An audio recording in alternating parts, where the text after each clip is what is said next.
Hi, friends. This is Will Parker, host of Principal Matters, the School Leaders Podcast, along with my co-host, Dr. Jen Schwanke, back for another Monday Matters. If you want to check out our flagship show on Wednesdays and some encore episodes on Fridays, you can do that. Also, we've got some YouTube stuff going on, too. So if you want to see some conversations happening through our show, our editor, Emily's going to be dropping some of those out there. So not just audio, but video as well.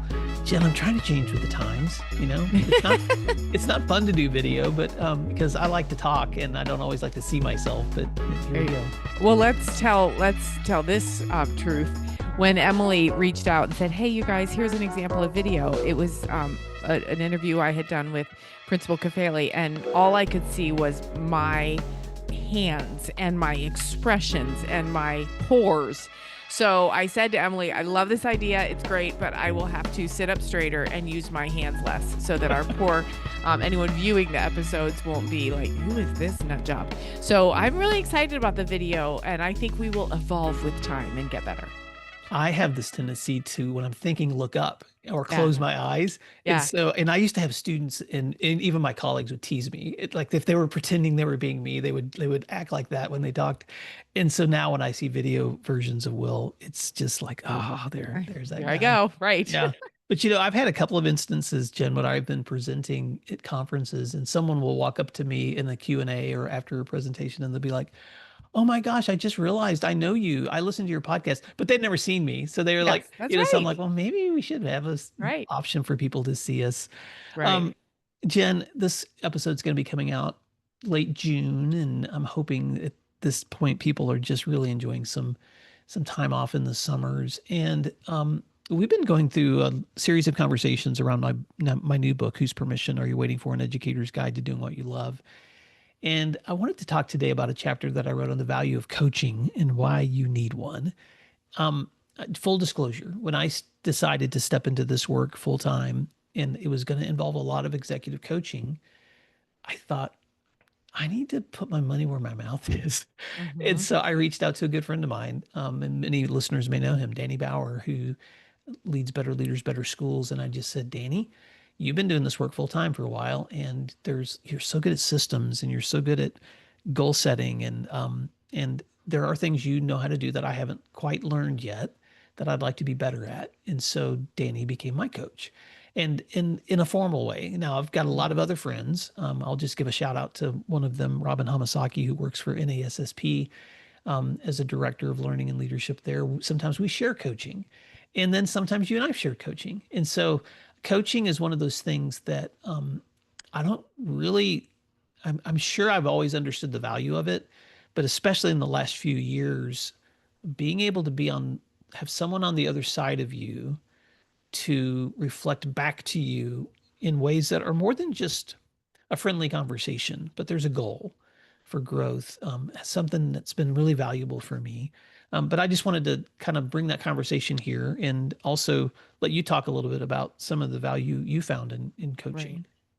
Right. Well, I remember distinctly, it's probably been about 15 years when I first started hearing about coaching, which seems not that long ago, but I stumbled across an article, and it's called Personal Best, and it's by Atul Gawande, and it was published in the New Yorker. And what he was saying is he's a surgeon, and he's an accomplished surgeon. And he wrote, this article just blew my mind. It to this day is on my bulletin board on my credenza. He said, everyone needs coaching. I am a really good surgeon, and I can learn small little tweaks that make me a phenomenal surgeon if I am open to listening and learning. And so I read that, and then that was about the time in my district we were bringing on instructional coaches, and there was some resistance to that from some teachers, and I needed to lead it. So I had to know what words to use to insist on the value of coaching.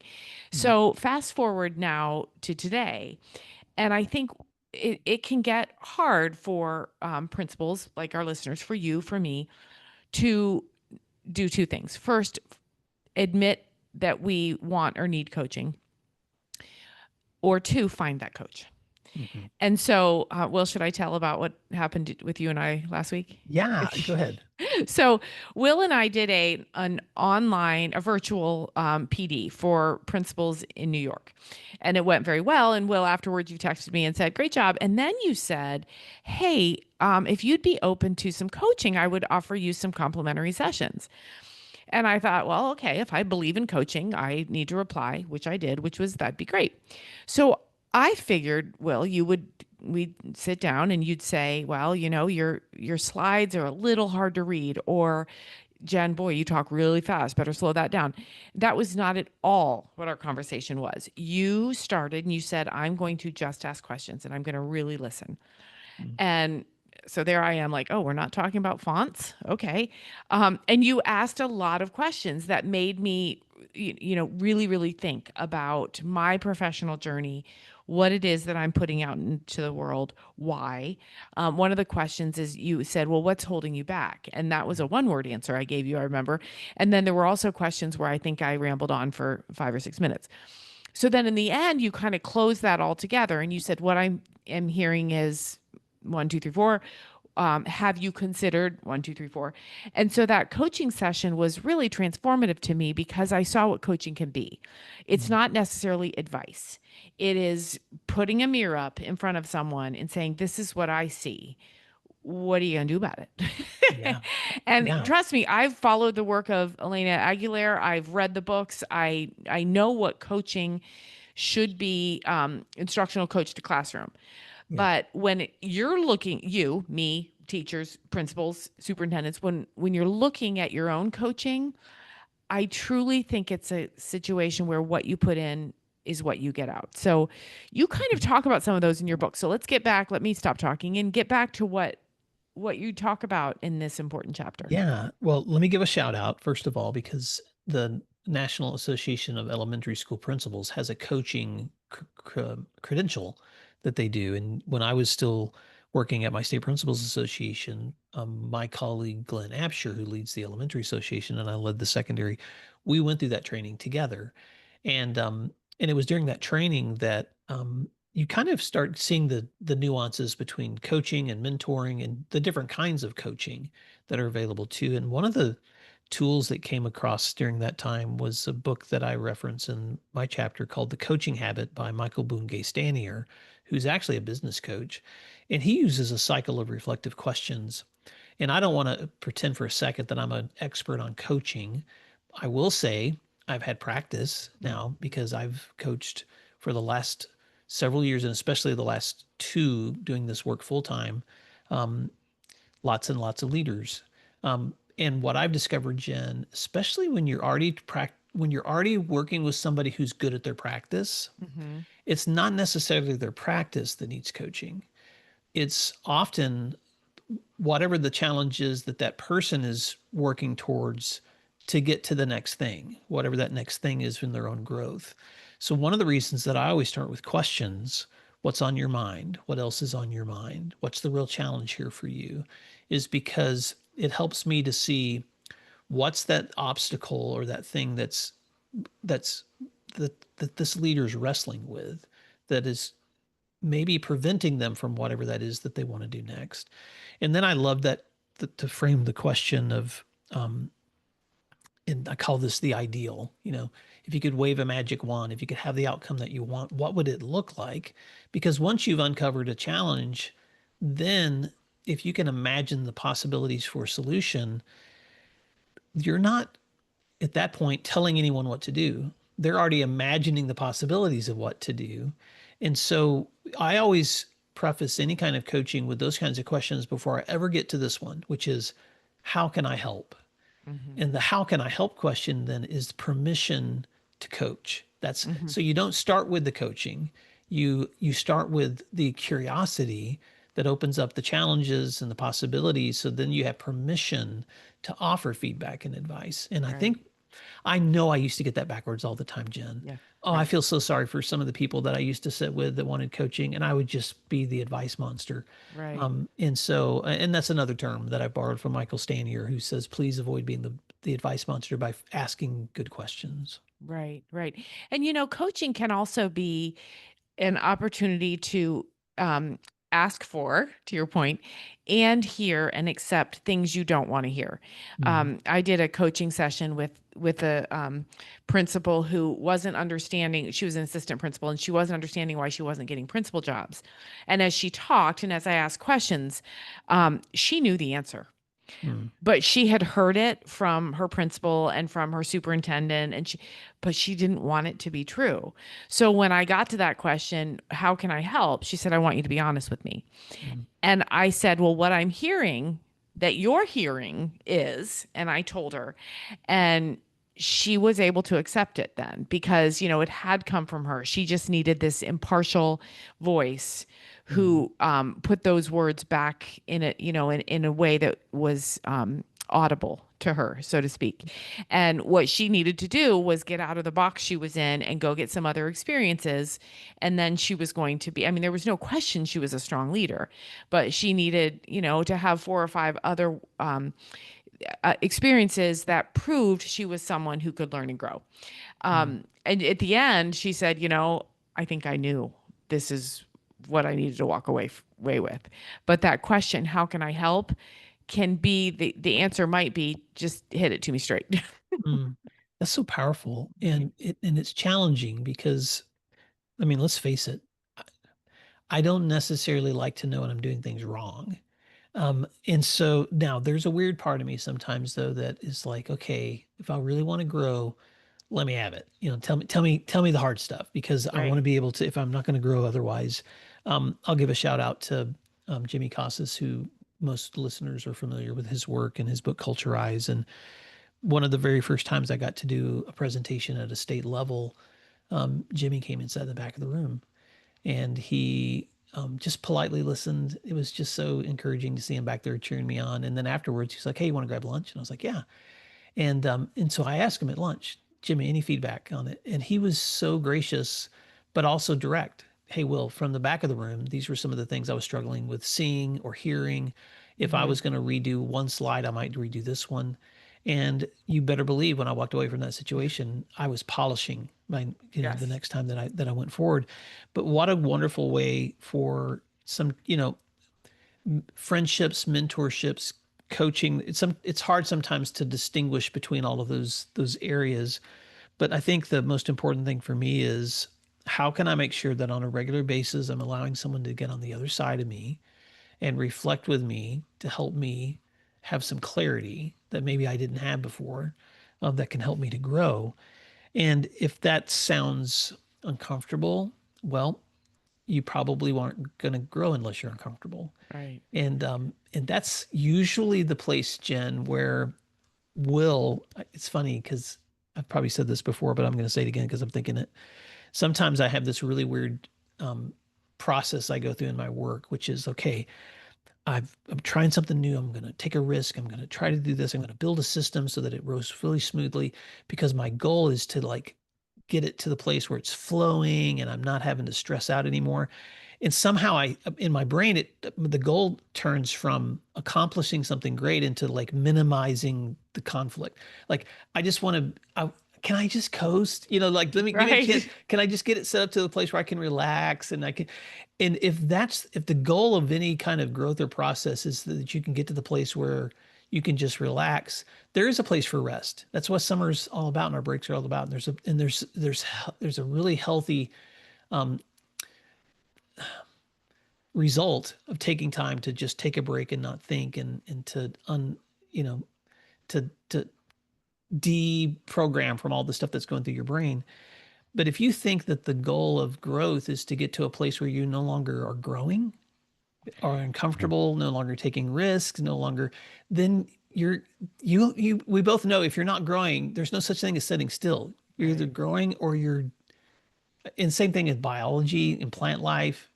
If we're not growing, we're going to be deteriorating. Right. We're not It's, growing, we're dying. That's right. yes, yeah. Right. And so it's this really weird dichotomy, Jen. And so one of the many, because there's lots of different ways we can grow, but one of those ways we can keep growing is having another person on the other side of us who's helping us see where we need to grow. Right, exactly. That reminds me of a time I've talked about my dad before on this podcast, and I remember him, I was stressing out. I was a principal, I had all these problems to solve, and I was so annoyed. I said, if people would just, or, if we could only, and he said, you never run out of problems. You know that because the Mhm. day you run out of problems is the day you're like dead. So please don't wish those problems away. Um, Look at them as an indication that, first of all, you're needed in your job. Second of all, that humans are being humans, and that part of this mission in life is to tackle problems as they come and solve them as best you can, build the systems, utilize the relationships, make a decision, whatever it is, because without that, you won't have a reason. Literally, you won't have a reason to get up in the morning. So you want to keep getting better, to keep growing, to embrace those problems and say, this is an area where I think we can get better. And again, as I'm always saying, this doesn't mean beat yourself up. This doesn't mean, I must really be terrible at a few things, so I better call a coach. You can be at the top of your game, as in this the story, the personal best story I talked about in the beginning. You can be at the absolute top of your game and still benefit from someone saying, "Well, this is what I saw." And then to circle back to your conversation with Jimmy, I think there are times we need to say to someone, "Hey, hit it to me straight." Yeah. And when I do that, because, sometimes I've seen coaching where there's so many words, the conversation goes for hours, talk, talk, talk, talk, talk, but there's nothing clear and honest and actionable. And Mhm. so if you do want that, give it to me straight feedback, you have to make yourself inoffendable. You have to say, whatever I hear, I'm ready to accept it. And if you're not, if you're going to end up losing a friendship or a professional relationship over it, then don't put yourself in that situation. But my superintendent, he's a wonderful coach to me, and I'll say to him, "Hit it to me. I'm inoffendable. Just say it." And he does, and he trusts that I mean it. If he didn't, he would probably say, "You're doing great," we'd move on. So you just have to have your mindset ready to accept the coaching. So, Jen, as we wrap up this conversation, I want to kind of go back um, in my own memory for a minute and give some shout outs to some people who have been such wonderful mentors and coaches for me. And when I was going through my student teaching experience, Mrs. Myrna Morton was an English teacher at Jenks High School in Oklahoma. And man, she taught me everything: how to grade Yeah. papers, how to organize classrooms, how to ask deeper questions. I mean, she was tireless in just shaping the way that I understood how to become an educator. And then a fellow colleague, Darren Pettit, he was a drama and speech teacher at my first school. He would come and eat lunch with me every day and just ask me those hard questions and give me suggestions. He'd been doing it longer than me, but it felt so good to have somebody on the other side of you to talk about the challenges and with student behavior or learning standards or accomplishing goals. Um, Lydia Wilson, one of my first admin assistant principal colleagues when I stepped into school administration. She'd been doing it a little longer than me and taught me the ropes and all the craziness from entering student information on the data system to knowing how to do a safe search when you had an unsafe situation at school to managing really hard parent conversations. Donna Brogan, the principal who took me under her wing and just said, "Well, I'm pretty sure you could be the principal at the school when I retire," and began to really just give me and model for me and correct me when I needed it. Um, Dr. Pam Deering at COSA, the association umbrella that manages our state principals associations in Oklahoma, who gave me the opportunity to work in that role for a while. The list can go on and on, Jen, but Hmm. all of Right. us have had those people, and I know you have too. Right. We're not who we are today is not because of us. We're the product That's of right. so many other people who've coached and mentored and influenced us. It's so true. It's so true. Yeah. I would name multiple principals as mentors. My first principal, he just told I only had him for 1 year. He just told me I was awesome, which actually is what I wanted. I needed. I was not a confident first teacher. And then my mentor, Carol King, who was she was my principal, and then she said, "You're going to be my assistant." And she brought me over to a different school to be her assistant.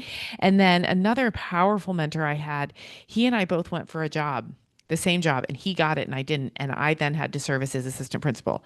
And people said, "Oh, how's this going to go?" And I said, "I don't know." He was a wonderful mentor. We worked so well together, and he remains a friend today. Mm. So you never know, too. There's those unlikely mentors that along the way just teach you so much. I had a superintendent, Dr. Dave Axner, and I just watched that man work. I wouldn't have done everything the way he did it, but boy, you want to talk about professional. You want to talk about a guy who walks in a room and people know he's in charge. I learned a lot from him. So I have the same as you. I have so many. We could do a whole podcast over people who have tapped us along the way and helped us become strong leaders. Well, we could, and I'll just give one other shout out to a good colleague, Glenn Absher, who still leads at the Elementary Association in Oklahoma, because he has a podcast now where he interviews just Oklahoma educators. And he always asks them that question, which is, tell me someone who shaped your leadership. And sometimes it's my favorite part of the whole show. Yeah, right. Because then you finally get to know who was it that shaped this person that I admire into the role that they have now. So Principal Matters listeners, as we wrap up today's Monday Matters, wow. I hope as you step into summer that you are just reflecting on how much you deserve a good rest. But I also hope that you're reflecting on the version of who you are today based on all the people that have poured into you in the past, giving yourself permission to pour into others, to pay it forward, but also giving yourself permission to let people keep pouring into you. Mm-hmm. And so whether that's a colleague or somebody close by, or whether you want to reach out to Jen or me and say, hey, will you do some coaching?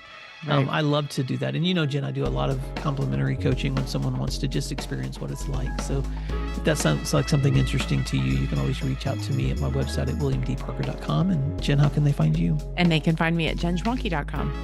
Until next time, thank you guys for doing what matters, and we hope you have a great week.